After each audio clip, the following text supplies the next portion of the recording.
Ryan Reynolds here from Mint Mobile. With the price of just about everything going up during inflation, we thought we'd bring our prices down. So to help us, we brought in a reverse auctioneer, which is apparently a thing. Mint Mobile Unlimited Premium Wireless. How to get 30, 30, bit to get 30, bit to get 20, 20, 20, bit to get 20, 20, bit to get 15, 15, 15, 15, just $15 a month? Sold! Give it a try at mintmobile.com/switch. $45 up front for 3 months plus taxes and fees. Promo rate for new customers for limited time. Unlimited more than 40 gigabytes per month. Slows full terms at mintmobile.com. My football team's got me drinking. My football team's got me drinking. Give me beer, whiskey, wine or gin. Anything to shake this mood I'm in. My football team's got me drinking. Back at it again. This is not Cody Bradley. This is Thad Bell from the Oh, I almost screwed that up. From the KC Soccer Journal. And we are going without Cody today. There are technical difficulties. But first, before we go any further, we have to get a word from our sponsor. This episode is brought to you by Tim Millia's Self-Defense Dojo. Now featuring the hit new class, the Bassong Bump. Tim Millia's Self-Defense Dojo. You don't mess with Zorhan. And our fantastic announcer there was Robert Russert, also from the KC Soccer Journal. We have this formerly now, the Blue Testament. Yeah. I was going too wrong there earlier, but Sporting gets the win over Dallas, FC Dallas in MLS play. We're still almost in last place, but it was a little intense there at the end. Robert, did you enjoy that? Yeah, my little tagline, I have to copy Thad sometimes. He's inspirational to me. But says in for vintage SKC. So, we jump in the lead early, right? We have a pretty much a golazo by Memo, right? We've got a cheap goal that we gave away. Then we've got some UFC fighting in there and, some points at home. So vintage SKC, it's got it all, right? It did. I mean, there was a good 2-goal lead, 2 headers from Willie Agada. I appreciate Willie Agada. I know not everybody does, Cody. Anyway, both teams had rotated some players. Dallas maybe a little more so, but they were bringing players in the second half, up 2-0. They'd come back, they tie it. And then right near the end, Memo, man. Like there's a few guys who you can sometimes wonder if they're giving up or they're not playing as hard. Memo's not one of those. Yeah, for sure. He celebrated that goal too. He's definitely feeling it out there, and he's leading the team in assists. Was he at the 7 now? So Memo has definitely been a valuable piece, even though he's pretty inconsistent early on. He's never not given all he's got. So, as Cody in the chat reminded us, we were supposed to say, "Agada giveth and Agada taketh away." Willie, I tell you what, you were in the right spots 2 times in a row. You had a couple other chances that you could have put away, had some good strikes, but then that pass, man. Well, what were you thinking? Were you looking at the guy on the far side and thinking the ball was going to go to him, or was it just a total screw up? What was going on there, Thad? What do you think? I think he was a little more ambitious than what he was able to do, quite honestly. I'll switch this all the way to the other side of the field. Oops. Yeah, but hey, man, the guy scores 2 goals and we get a win. I'm happy, man. And Cody's asking if I'm saying he isn't very good. He made a bad pass, man. He scored 2 goals. And he's how many has he got compared to everybody else on Sporting right now? Yeah, I mean, come on, guys. We've got to, hold on to something, right? And Willie's it at the moment. Alan Pleto, once again, where was he? I don't know. Maybe he took a shot. Space out. He took a shot. Okay, maybe he cleared space out. The ball went over his head that Vargas served in that Willie got to. Alan's just kind of there. Willie at least is giving us some drama. I'll call it drama, right? Yeah, I mean, Alan is still being a little pusillanimous. Is that the right word? That is the right word. Yes, thank you for that. He did get at least 1 shot, maybe 2 or 3, quite honestly, because I was like, hey, he actually, instead of just dribbling it out to the side and trying to find a pass after he took himself out of position, he was actually doing something. It just felt like he's still not there. and I'm just kind of concerned. Like, he's never going to get there at this point this season. Yeah, I mean, we've talked about this before. Maybe he's just never fully recovered from that knee surgery because he just seems so slow. His quickness doesn't seem to be there. I don't think it's his mental quickness that's gone away. It may just be that, he can't make those quick, dekes this way, that way to get some space to shoot. So, yeah, I don't know.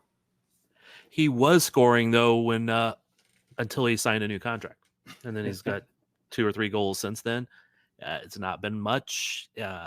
I don't ever want to attribute somebody being good because they're negotiating the contract. I know that does happen. Like, Right. yeah, I'm trying to get paid, but at the same time, I mean, I don't feel that that's totally it. I mean, maybe it is, maybe it's not, maybe it's other personal issues. I don't know. If I negotiated a new contract, I'd be like, I still want to play. I still want to score goals.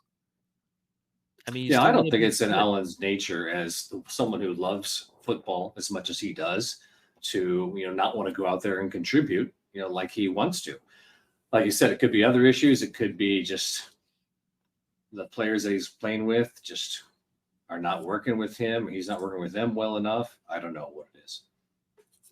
I will say when in the road game when they came on, because they made Peter made the sub after, was it the half or was it 60 minutes? But when it was the half, Daniel came on, Polito came on. I thought they looked good, and then I thought they looked good with those guys in there. They weren't the ones scoring, but the team looked much better with them in there. Did you see that? Yeah, it's not difficult to see that these guys are used to playing together and having those guys in there, and things just flow better, more smoothly, more naturally, if you will, when those guys are in there. So I think that may be a lot of that. And these guys are good players. It's just something's not clicking somewhere. No, but if they are looking better together, maybe something will be clicking. Hopefully, again, Well, that's the hope. I know we're reaching a little bit sometimes. We try to be optimistic and critical at the same time. Well, strikers, something clicks, in one moment, and then they just light up. So maybe that's what it's going to be. And coming down the stretch here, as we need points to possibly make into the playoffs. Let's not do that math yet, right? Maybe a switch is going to click on for Allen, and he's going to explode. So that's what we can hope for, at least. I was actually kind of looking at that math earlier today, and I just stopped. I said, no. Yeah, No, I don't want to. I don't even want to think about that. Let's just look at climbing spaces at this point. Right, exactly. Pass a couple teams above Sporting. Let's hope for that. All right. So, okay, let's talk about this. Improvement is improvement, right, Thad? I mean, so we get swamped by Columbus 4-0 in Columbus, right? Then we come home playing ninth place Austin, who has the least number of goals in the West, and we beat them. We shut them out. Great, good, okay. Then we go to Colorado, and we had the lead. We give up 2 goals. We lose the lead. They beat us in every statistical category. Their XG, everything. And then we come back at home and beat 11th place Dallas, who, by the way, has not won a road game all season. So improvement, right? It is improvement because Sporting has lost to good teams and bad teams or had draws against bad teams. So it is improvement. It's not top of the table, making a run at the end of the season level improvement, but it is improvement. And that's something that we can hold on to. But I tell you what, both teams were looking for the Open Cup Wednesday night, right? Seemed to be the priority. Yep. But I think some of our guys did perform well, being, subs, if you will. Now, I know part of this last game was Peter ran out the 4-2-3-1 again. I liked it. I do too. I like that formation a lot, depending on the players you have. And Jake Davis and Memo Rodriguez were the 2 holding mids, if you want to call them that. And I thought they did pretty well most of the game. The mistakes didn't come from them. And that was the better part. The better part of the game was them controlling what they could. Yeah, Peter even called out Memo a couple of matches ago that he's been playing more disciplined. He had a really disciplined shift that second half against Austin that Peter called out. So he's learned to play a little more sporting way, maybe. Unfortunately, that might mean taking a bit of his offensive, tendencies away. But he's still leading the team in assists, and he scored last night, so maybe not, right? But I mean, again, if you play well, you play discipline, you're going to create chances, and Mm-hmm. usually it's not the chance creation that's bad; it's the chance taking that's bad. Right. Yeah. As we've talked about, Willie having sometimes missed really open goals, Allen dribbling away from goal, Daniel being completely snake bit right now, Johnny, he's gotten a few more goals lately, but he still is looking his age. The worst part about last night, though, it was almost, of course, losing, giving up the lead. But the worst part for me, I just felt so bad. Caden Pierre makes this great run, I don't know, 25-yard run, cuts in, he has a shot, wide open far post, and he just misses it just wide, and he puts his jersey over his head as he runs by it. It's like, oh, man, that would have been beautiful. Would, and I know there was somebody that was near the back post that was like kind of yelling at him, like, "Why didn't you pass it to me?" But Yeah. you see that open goal, man, you're gonna take that shot. That's a striker's gonna take that shot, and KP might think he's a striker even though he's a right back. But he's been playing well in these last couple of matches. Just love to see him have that reward. So Yeah, and again, he's the guy who, if he'd have been playing the last 2 years, man, he might be getting call ups to national teams. I mean, because we saw so much potential. You never can say that that's what would have happened. Obviously, that's so hypothetical. But he had so much potential, and then basically missing the better part of 2 years with hamstrings and other injuries. It's for sure. He could have been so good, man. He might have been, called up to an Olympic roster or something. But that might be a segue for later. Which we'll get to later. But hey, Vargas, I mean, come on, man. The guy, I've been down on him a little bit lately, but this match, especially that assist he got for the second goal, and his first touch wasn't the greatest, but he recovered, makes a quick move, and then that delicate just chip. The defender slides, thinking he's going to hit a low ball, and he just delicately chips it over to the back post for Willie.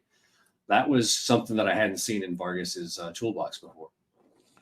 Yeah, we talk about he has so much speed. He's not the most technical player at times, but a lot of what Peter has kind of talked about him, and I wish I could remember the phrasing right now, but I apologize. But essentially trying to put together a complete game and pacing yourself to be for a whole game. And he's, he starts and he's always played like he's just going to go all out, balls to the wall and just go. And now he's having to play a little more. He's having to come back. He's playing defensively better. He's still not a star defender or anything, but he's doing all those little things. And when I say all those little things, he still needs to be better at it. And as Cody's reminding us, his not very polished. His first touch isn't always there. His best first touch is, oops, I knocked it past my defender, and now I can outrun him to that ball. But he's just being more competent on the ball. He's doing smarter things. He's being more of a team player. And I know there's a better way to maybe say that, Robert. Is that what you're seeing him improving? Yeah, I mean, I think you're right about the pacing. He's kind of picking his moments a little bit more and realizing he can't go all out all the time. So he does have the reserve that he needs at that time. Because I tell you what, I play in this men's league on Wednesday nights out of Wyandotte. And it's not the running that tires me out. It's the small movements, anaerobic movements, if you will. Your feet, you're trying to move quickly, etc. That's what wears me out. So a fit soccer player obviously has both of those, and you need both of those. And I think maybe just learning how to do that at this level. Yeah, and I was trying to remember what Peter said, and it was he's learning to have a rhythm to his game, when to make the runs, when not to make the runs, and not just always going full bore. So he's getting a rhythm to being a starter, being a professional, being in these games, and doing all those things. Still has to improve a lot of them. Not saying he's like perfect by any means. Yeah, you paid much more attention to SKC2 last season than I did. So how far has he come in your mind? Oh, he's made huge strides. I mean, last year he was get the ball, go forward, go towards goal, outrun people, maybe get taken down, maybe draw a free kick or a penalty, but it was just his speed. And now obviously there's faster people at this level, and so he's not going to always outrun people. So you have to have other tools, you have to have other skills. But I think he's taken huge strides. I mean, he's still has a long way to go, and we'll have to see how much more he can grow, because I always worry about guys who haven't played organized soccer but for 4 years or whatever it is now. Yeah, for sure. But, early this season and preseason, I think it was, Cody made a little video about Afrifa and Vargas, how, we wanted better wingers. We wanted more athleticism, and they were bringing it in the preseason. It's taken a little while. I mean, we're in July already, match 24 or whatever it is. But now we're starting to see it, come happen in the regular season more often. And it's exciting. And I've been probably more down on Afrifa than a lot of people have, just because I'm like, oh, he's a guy out of college. But he has started putting it together more and more frequently, more consistent performances, gotten goals recently, and he's looked dangerous when he's had opportunities. So I don't want to say the future's bright, because, man, that would be so Pollyanna optimistic right now. That would be over the top, and I'd be accused of all kinds of stupid shit. But at least there's something to go, hey, this is exciting, interesting. Yeah, exactly. But Wednesday night, Open Cup quarterfinal. Does it mean anything that we won this game? We held on. Does it mean anything for Wednesday night? I don't think the fact that Sporting came back to win the game means much. I think the last 5 minutes of it might have meant something, though. Should we talk about that? I think we should. Yeah. You want to describe Our sponsor? Well, so I watched the replay today, the highlights of it, because I was watching the match as I was driving from St. Louis. Don't tell anybody, not safe. But anyway, don't mimic me, people. But there was this girl in the front row, and she sees, and I don't remember who it was. Sorry, name here on FC Dallas, who threw the ball at Bassong, but she was like Paul Areola. gasping. It was Areola. Okay. Yeah. She puts her hands to her mouth and she's like, "Oh, I can't believe he did that." And then I did not see her reaction to Zorhan's chest bump. Is chest bump the right phrase? It was a little more than that, wasn't it? A chest charge. I mean, it wasn't a shoulder charge, but he basically just ran through him at one point. Exactly. And then stood over him. I know, that was pretty awesome. See what Tim Melia taught me?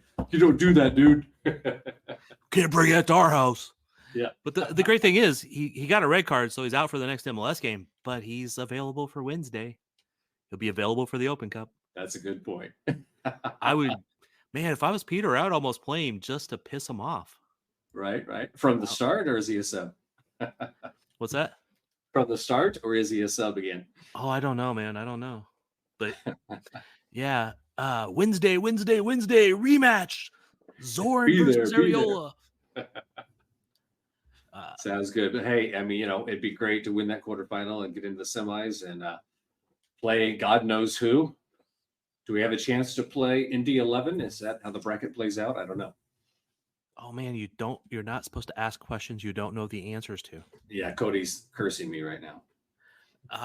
He is, and hopefully he's furiously typing it up someplace.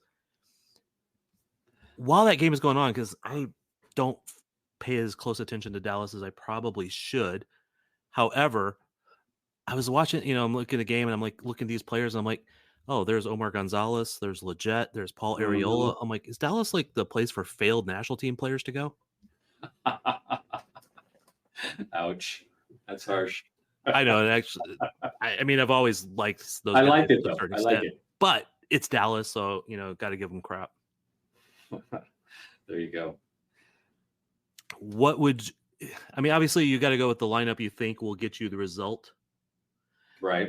As much as you possibly can for this game. Who do you put out there? Last thing before we go to the next segment. You know what? I think you've got to go with Shallowy and Russell, and then you can bring on a Vargas or a Afrifa if you need to on the wings. Do you stay with Willie because he's hot? I think you probably do. I think Radia is back in. I think Tommy's going to be back in. I think Davis is going to be in. So it's the back four that have been so kind of piecemeal recently. Is it Fontes or is it Castellanos? Is it Volader or is it, Rosero? So I guess I'd probably go with Rosero, and God, I don't want to say Volader. I don't know. What would you do? Well, if you did notice, Rosero was not in the lineup at all. Yeah. Yeah. So I think he was just being rested. I didn't hear about any injuries, and Right. I will follow that up actually tomorrow. Yeah, it's a tough choice, man.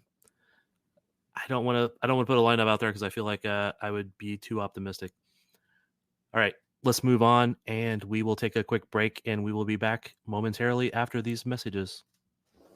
Ryan Reynolds here from Mint Mobile. With the price of just about everything going up during inflation, we thought we'd bring our prices down. So to help us, we brought in a reverse auctioneer, which is apparently a thing. Mint Mobile Unlimited Premium Wireless. How to get 30, 30, bit to get 30, bit to get 20, 20, 20, bit to get 20, 20, bit to get 15, 15, 15, 15, just $15 a month? Sold! Give it a try at mintmobile.com/switch. $45 up front for 3 months plus taxes and fees. Promo rate for new customers for limited time. Unlimited more than 40 gigabytes per month. Slows full terms at mintmobile.com. And we're back. Did you get a good rest there, Robert? I did. Thanks. I had a few snacks. There we go. Okay, good. Orange slices. I'm not an orange slices type guy. No. Yeah, no, me either.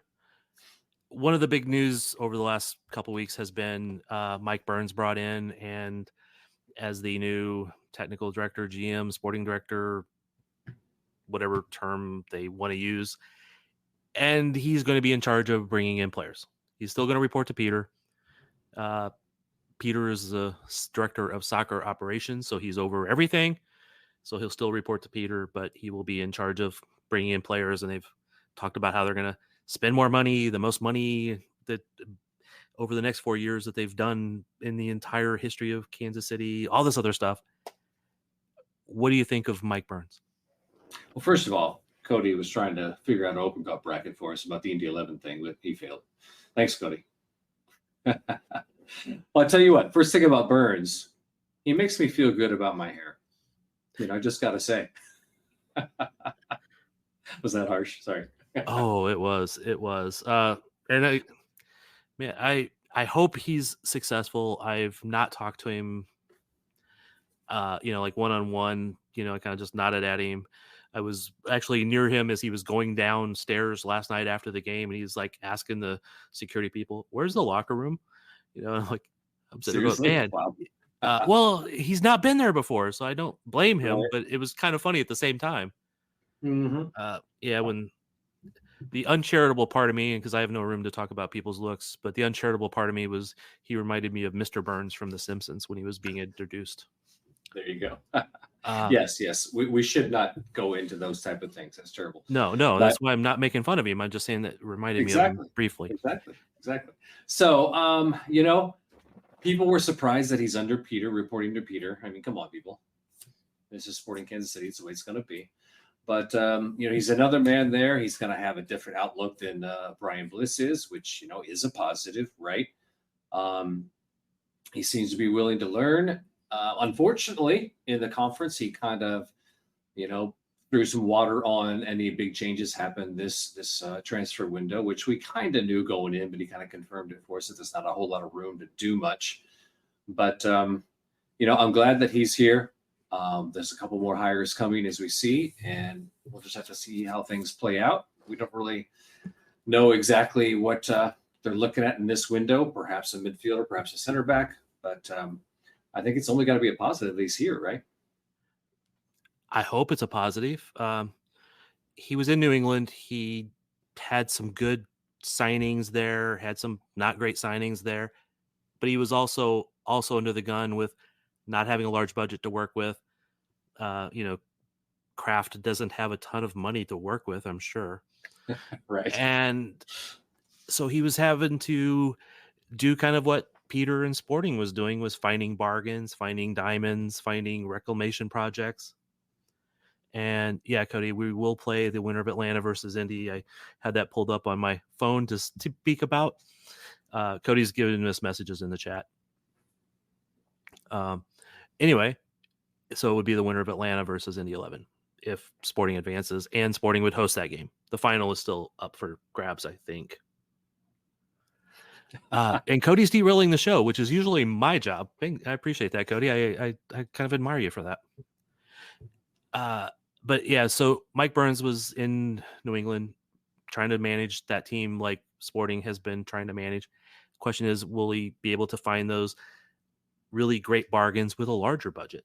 But they've also talked about they will add staff, additional scouting, additional analytics people. And I know there was the article that said they were last because they didn't have any dedicated analytics people. They do have analytics people. They just weren't named that. At least a analytics person. Right. And Burns said, he's not completely convinced that that's, major player in determining acquisitions and things like that. But, it's something they're open to, which is a good thing. So Peter said we need to be in the top of the middle third of spending the league or the bottom of the top third. And he wasn't, to you, was he overwhelmingly confident that the owners were going to loosen the purse strings that much? I felt that he thought they were loosening them up to at least get us in that level. I mean, in that level being middle of the middle third at the bare minimum. Because again, they, as Peter would say, they punched above their weight with the amount of money they've had and the amount of resources in that regard. So if they can substantially increase the budget and get higher up there, and they can still punch above their weight, then they're going to be in a good shape to compete. Agreed. Another interesting aspect of it was, Peter told the story about how we were in first place back. If we confirmed that was 2020, that he went after that player and they told him no. I don't remember what year. Sorry. Okay.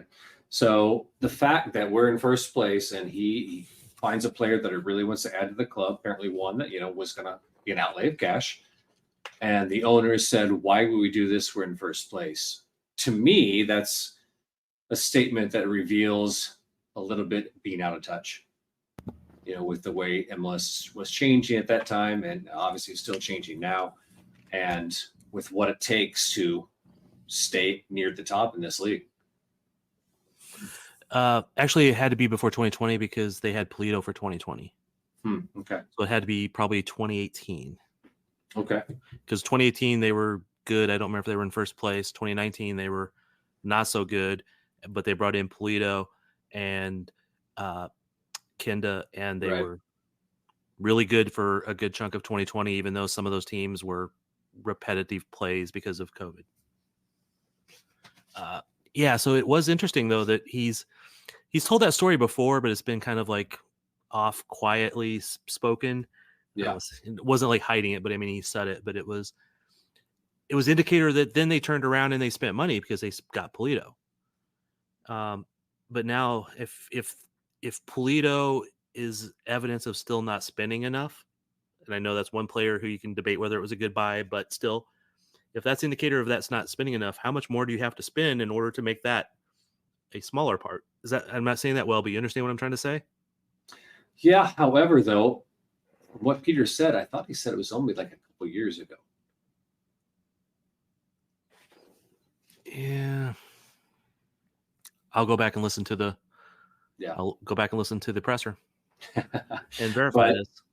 But yeah, I mean, I think Peter has maybe done a good job, it sounds like, in meetings with the owners, convincing them that, hey, this is what we need to compete now. And he said there are more changes coming down the pike that are going to change the league even more.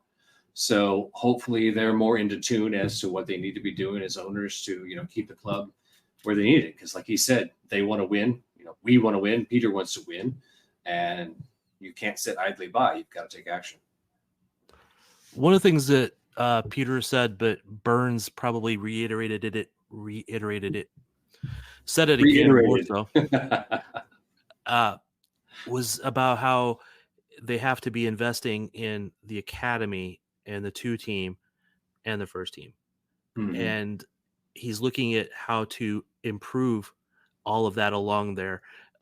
So I know the academy rules have changed with how it used to be anybody grew up in your area, you had homegrown rights, and then they've changed it to where you can claim so many players, so more players are available to be moved. So some of those talent-rich areas, LA, Texas, etc., you can get some of those players and bring them over here, and hopefully strengthen the academy for us as well. So just hearing like more money for and talent identification for the academy, and then the 2-team, and then the first team, I think is a good approach. You're not trying to go top heavy, you're trying to build across the board. Mm-hmm. Now I want to see that happen. The argument maybe some people would come up with for the academy part is as well, you don't want to overspend on the academy simply because you don't have that rich of an area. You mine your area as best you can too, and you go out and you look at others, but you probably don't spend the most of your money there, right? Well, I'm not saying spend the most of your money. I know you're not. I'm just saying that's what other people might say. Yeah. But because you are able to now get players from other areas more so than you were previously. Yeah. It's a wise thing to now find the 45th best player in LA, whatever the number is, and then bring them over and give them a chance to grow and shine where they may not have gotten to before, just because they were in a homegrown area. Right. So if you can spend more money on that, and then, they need more host families and all that good stuff. So all that's good. I just want to see it happen. I want to see, a couple more talented guys be brought into the 2-team that they spend money on to bring into the 2-team to see if they develop. Question will be, how do they spend on U22s, on other DPs and stuff like that? That'd be very interesting to see. And some of that money they said was going to be spent on, staff as well, as we kind of alluded to earlier. So It's not all going to go toward that kind of stuff. No, but we do want to see it reflected on the budget where it can be. It's still MLS roster rules. So the biggest overlay or outlay of funds over the next 4 years, the biggest investment in club history. Yeah, I don't know. I don't want to put a number on that, but you've got to say it's Polito Kinda multiplied or just doubled. Doubled. Okay, well that'd be multiplied times 2. Yeah, that's probably, if they want to compete, they're probably looking at, to be honest, right? Yeah, because you're going to have to pay a significant chunk for at least 2 DPs. Right. Yeah. And not always be, because a lot of the guys and a lot of people who will look at the roster will look, that guy shouldn't be a DP. It's a funny money way of manipulating the budget to maximize your money, which Sporting has actually been good at. So if they make Shallowy a DP or somebody else a DP or whatever, it's just to basically front load a budget or front load a contract with money, and then they drop off and somebody else can be in there. So you're finding a way to manipulate that cap and that cash in the most effective way, or at least in theory. Yeah. So clever. Yeah, it's it's sometimes it's juggling a checkbook and trying to figure out who you can pay when and making the most of it, but it also puts them into sometimes a bind of who they can move when and stuff like that. So I think that's why you will not see a lot of action in this window, but I do think you'll see one player. Let's hope there's no post-dated checks or, I forgot to sign the check within that system. I'm sure they would never do that. But, our friend Chad on the KC Soccer Journal wrote an article where he got from what was all discussed, perhaps their strategy was to go for the 2 DPs, the 4 under 22s, and take advantage of what $2 million in GAM that's going to be coming at least. So perhaps that's a strategy that they're going to put forth. I've tried to pin Peter down on that about 14 times. Yeah, didn't work. Okay, but I will keep trying. Good deal. Probably I'll have some questions for him tomorrow, quite honestly. But hey, we do have some Academy products that we have put out of our system, right? Gianluca Busio, perhaps? Yeah. Jake Davis, perhaps? John Pulskamp, perhaps? What are we getting at here? Is this your segue to the next thing? Yeah, of course it is. All Come on, right. you got to recognize these things, Thad. Come on. That's why I'm not a professional host, and Cody is. Just announced today when we recorded this was the men's national team Olympic roster. It's a U23 team with 3 overage players, which is a crazy way to do these things to me, but that's the way it works. On the women's side, it's a full national team. On the men's side, it's just U23 plus 3 overage players. And Sporting is kind of represented 3 times. Gianluca Busio, former Sporting midfielder slash, played in the academy, played for the 2 team, played for the first team, went to Venezia in Italy, and has been doing pretty well. He's on the roster. 2 alternates of the 2 of the 4 alternates are Sporting players, Jake Davis and John Pulskamp. Thad, you broke the news early on this podcast that Jake was being considered for the Olympic team. So well done. He's been considered for the U23s a lot of times and just never always been like on that edge. And I sometimes wonder if they said, don't go because we need you here right now, that sort of thing. But if he can go to the U23, go to the Olympics, I don't think they can say no. So Right, yeah. And I saw Pulskamp hanging out with the under 23s and things like that around national team type things. And I was like, okay, well, he must be somewhat in the mix at least. So there you go. well, he's been called up to the U23s before. Yeah. And trained with them, U20s, U23s, and when the U23s were here in Kansas City, Right. One of the keepers, the Columbus keeper, they had the food poisoning when they were playing down in Mexico, and so they brought him into camp as the other keeper. Then he stuck with them, so yeah, he was just training with them. I was kind of hoping Jake Davis would slide over there and be a pool player, if nothing else, with them, but I don't think he was. But yet he still got called up. So nice thing for the alternates is because typically the alternates have the problem is they go to the Olympics, they train, and they don't get into any games, and they're not actually fully recognized. However, if there are injuries, they can be called up and then moved on to the roster. This year, apparently the rules are different. And if there's a minor injury, as long as you give 6 hours notice, you can move a player off the alternate roster onto the main roster. And then when if that other player is healthy, you can move them back. Oh, nice. So you can still get into games as an alternate and still be an alternate. So yeah, I mean, I never wish ill will on anyone, but that'd be nice to see Jake out there. That'd be nice. I'm kind of wishing ill will on people. I'm not major ill will, just a little ill will. So, I mean, the roster, I was talking about how I thought Miles Robinson was a bit of a surprise as one of the overage players because he hadn't really been involved much. But hey, him and Zimmerman worked together well in the past. Yep. So I assume that's the plan. Yeah, I think he was actually one of the ones that was mentioned as being a partner for Zimmerman when they talked to Walker about stuff because he has worked well with them. Yeah. And the other overage player, Jordy Mihalovic from Colorado, that one's a little bit of surprise to me also. I think more so than Miles Robinson because I know the partnership there.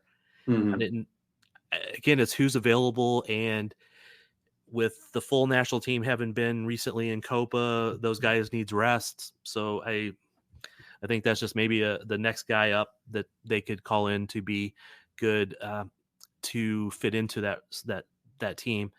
The biggest disappointment for me is they still did not get Diego Luna on there. He's playing really well. Of a controversy, I heard, perhaps there, sort of. Yeah, he was actually going to be on the alternate roster, and he said, "No, thanks. You're not guaranteeing me being on the roster. I'm going to stay here." So mistake. He turned it down. I think they've not done well by him, quite honestly, because he's been good. He's been such a good player. I would like to have him on Sporting, quite honestly, even though he's a little bit weird. Yeah, because we don't have anybody weird on Sporting. Yeah. Just running through the roster real quick. Keepers, Patrick Schulte, Gaga Slanina. Defenders, Maximilian Dietz, Nathan Harrell, Miles Robinson, John Tolkien, Caleb Wiley, Walker Zimmerman. Midfielders, Gianluca Busio, Benjamin Cremashi. I don't know if I'm saying that one right. The Miami guy. Jack McGlynn, Jordy Mihalovich, Tanner Tessman. Forwards, Paxton Aronson, Taylor Booth, Duncan McGuire, Kevin Paredes, and Griffin Yao. And Yeah, then I wrote an article. Oh, sorry. Go ahead. I'll just say the alternates: Josh Atencio, Jake Davis, Johan Gomez, and John Pulskamp. Right. So Atencio, I've looked it up, is more of like a defensive midfielder. And of course, we know Davis can play right back. He can play midfield, but I'm thinking he's a right back sub most likely, don't you? Probably, but the nice thing is that if you do pull him off the alternate roster, the alternate list, he can play multiple spots. Yeah. So that's the biggest thing with these rosters is there's only 18 players, so versatility is really, for most of the coaches going into this, is going to be a huge deal, and where you can play them and move them around if you need to. It's not a lot of defenders, 6 defenders, so you don't have a lot of options there. Yeah, I think Tolkien and Wiley are going to be battling for left back supremacy. Of course, you got Robinson and Zimmer in the middle, and then Harriel and Dietz. I don't know if either of them can play center back, but they must be the right back battle. Yeah, and then you got Schulte. You got Schulte in goal. I mean, the guy's had a lot of experience in Champions League or Champions Cup with the Crew, so that's a good, solid backstop, I believe. So I think the back looks pretty decent. Yeah, they look pretty decent. One thing you got to look back to, though, is when the U23s played Japan here in Kansas City 4 weeks ago. Yeah, they got just destroyed. Yeah, they did, but it wasn't exactly the same lineup. No, they were still testing some people. Oh, definitely. They actually did a closed-door scrimmage, and if I understand correctly, the closed-door scrimmage ended the exact same way as the open game. Really? So, yeah. Wow, nice. I'm not convinced by our forwards as far as guys who are going to be able to consistently put the ball in the back of the net, which, tends to be a U.S. problem. So I guess we'll have to see how that plays out. Which is why I'm surprised Diego Luna wasn't named to the roster. I think on another right before the Olympics, we'll do maybe a pre-Olympic one and talk about both lineups, both rosters, if that's okay. Mm-hmm. And I think, is there anything else you want to talk about the men's Olympic roster? No, I think we're good. Let's get out of the group. How about that? All right, we'll take a quick break. We'll be right back. All right, back for segment 3. While Sporting had success this weekend, the first week that KC Current this year has not had success. They lost 2-1 at home. That's depressing, man. Yeah, that was disappointing. It was against Orlando, so the other best team in the league. Both teams had undefeated streaks going. They had the exact same record on the road, same record at home, same goal differential, everything coming into it. They were exactly the same, except Kansas City had scored more and given up more goals, but the goal differential was the same. They were a very comparable team in every single way. They had Barbara Banda, KC had Tim Wachawinga. It just very similar teams. Orlando just had it on that night, and Kansas City could not find the net often enough. Tim Wa scored, but originally Orlando scores with Barbara Banda. Tim Wa responds like less than 2 minutes later. A little bit later, Orlando goes down a person because of a red card, and Kansas City could never take advantage of it. And then later on, Orlando earns a penalty kick when AD comes out for a ball that is the ball is played over top of her, going out of the stadium, and they collide, and it's given as a penalty. Wow.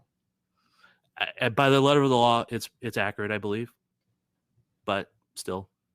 I mean, that's like a double. You go a man up, and you can't score, and then you give up a PK like that. Ouch. Yeah, it was probably not the best situation overall there by AD, but again, I don't really totally blame her either. She came out, made herself big, had her hands up, and the ball was shot over as she's up in the air with her hands straight up. The ball goes over top of her head, over top of her hands, going so far over the goal. There's no chance it was going anywhere else, but they end up colliding. Not even a hard collision, just colliding. I don't know. Some people may say that this pod makes too many excuses for, sporting or whatever, but we've got to make a few excuses for the Current here. I mean, they've been hit hard with injuries lately. You got Robinson, the back, going down a while ago. You got Pfeiffer going down, Bia going down. You've got DiBernardo, who's out with a concussion. So it's not like this is exactly full power Current.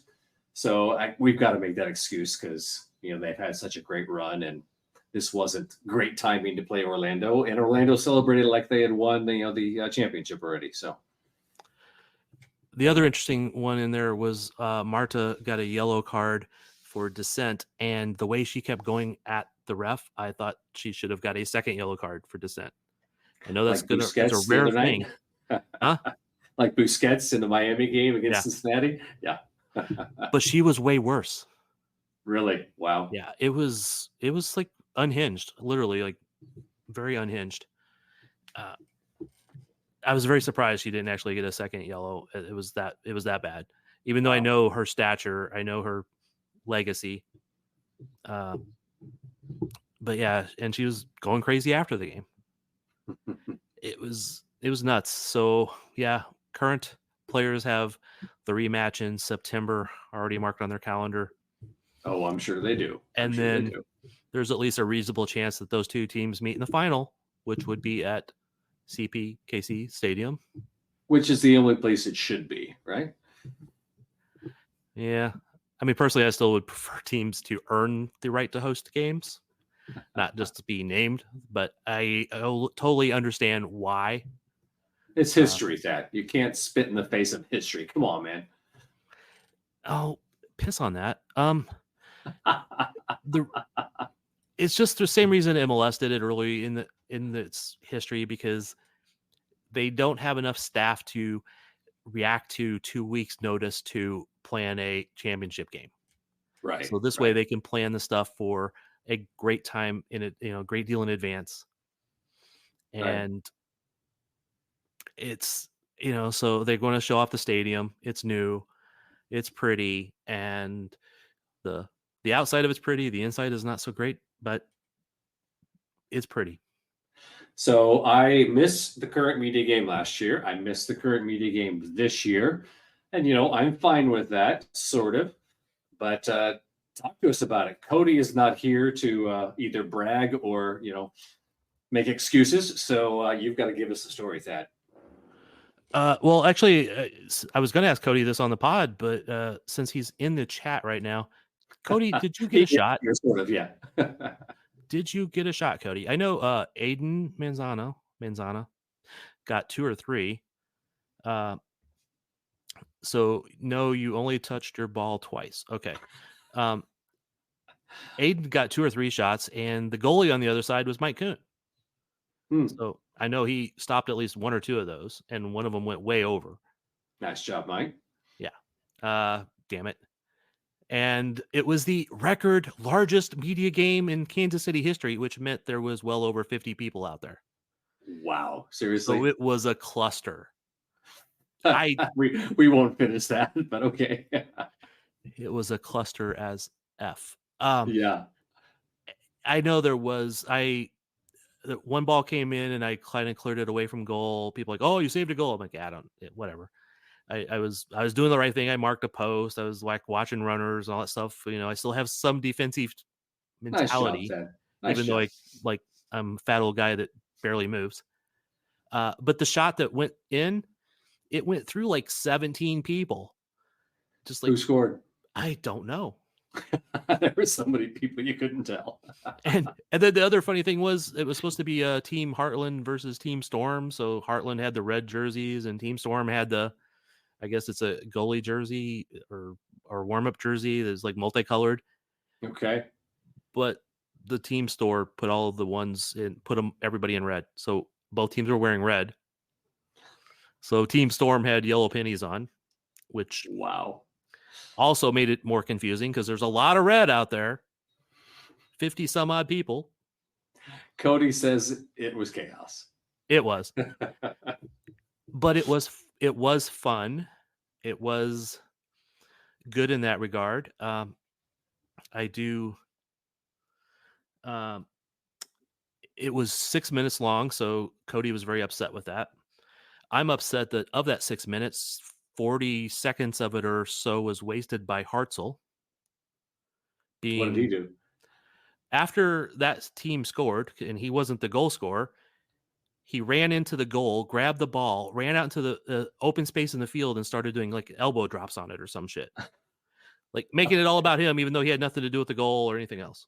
That's not like Hartzell at all. I'm shocked Oh, by it's that. totally like Hartzell. That's the problem. So here's the funny part. You're talking about how there were so many dang people out there. The colors were messed up. It was a cluster. And then Cody's complained that it needed to be longer. It did. Let's make this terrible thing longer. Let's just make it worse. It was still fun, and Yeah. I was happy to be in the inaugural media game at Right. CPKC Stadium. Of course. Yeah. So I turned down the opportunity to be at the sporting media game because I was trying to hopefully get my ankle in shape that I could at least move around out there. Not fast, but at least move. It was barely moving, so yeah. But again, I got out there for the first one. Maybe I'll do one more next year and retire. There you go. So anyway, any last thoughts? Well, we've got the U.S. Open Cup coming Wednesday night, guys. Opportunity here to grab another trophy. We haven't had one of those for 7 seasons now. So Sporting's got a chance. FC Dallas again. We've already built that up a little bit with the whole Bassong and Areola battle going on. We'll see if Bassong sees the pitch or not. But tell you, it's going to be a good one Wednesday night. You guys should come out, and not going to make any predictions, but I feel Sporting just we might see them in the semifinal. I definitely hope so. I think it should be an interesting game regardless. Sporting and Dallas have had some interesting Open Cup matches in the past. Yeah. And I understand why fans are in the mood that they are about Sporting. I'm not suggesting they do anything or don't do anything. I would just say, even if you're kind of on the fence or whatever, go to this game. I'm not going to tell you to go to regular league games, but go to this game if you can. It's exciting. It will be a chance to win a trophy, or at least get a step closer to winning a trophy, because we know they're probably not going to do it in league play. They're probably not going to do it in Leagues Cup, but they have a chance. Exactly. Sporting. Woo. The other side don't seem so tough, and 3 own goals ain't all that rough. Our skipper has just been sent off. Supporters strong have all gone soft. My football team's got me drinking. My football team's got me drinking. My football team's got me drinking. Give me beer or whiskey, wine or gin, anything to shake this mood I'm in. My football team's got me drinking. My football team's got me drinking. My football team's got me drinking.